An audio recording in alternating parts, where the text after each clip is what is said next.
Bonjour et bienvenue dans cette vidéo où tu vas apprendre à tracer la bisectrice d'un angle à l'aide d'un compas.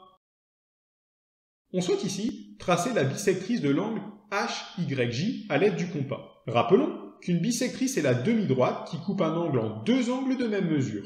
À l'aide du compas, on prend un écartement quelconque, c'est-à-dire l'écartement que nous voulons.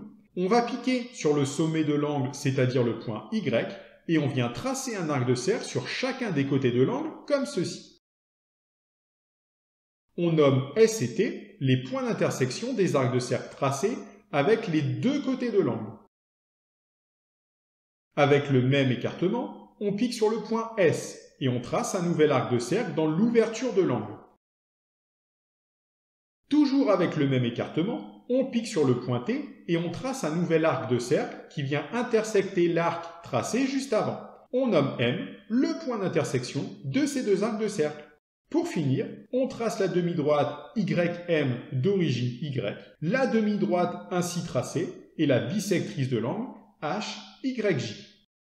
Traçons maintenant la bisectrice de l'angle AQW en utilisant la même méthode que précédemment. À l'aide du compas, on prend un écartement quelconque et on vient piquer sur le sommet de l'angle, c'est-à-dire le point Q, et on vient tracer un arc de cercle sur chacun des côtés de l'angle comme ceci. On nomme N et K les points d'intersection des arcs de cercle tracés avec les deux côtés de l'angle. Avec le même écartement, on pique sur le point N et on trace un nouvel arc de cercle dans l'ouverture de l'angle.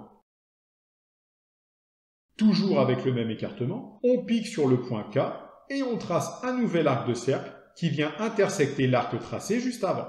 On nomme P le point d'intersection de ces deux arcs de cercle. Pour finir, on trace la demi-droite QP d'origine Q, la demi-droite ainsi tracée et la bisectrice de l'angle AQW.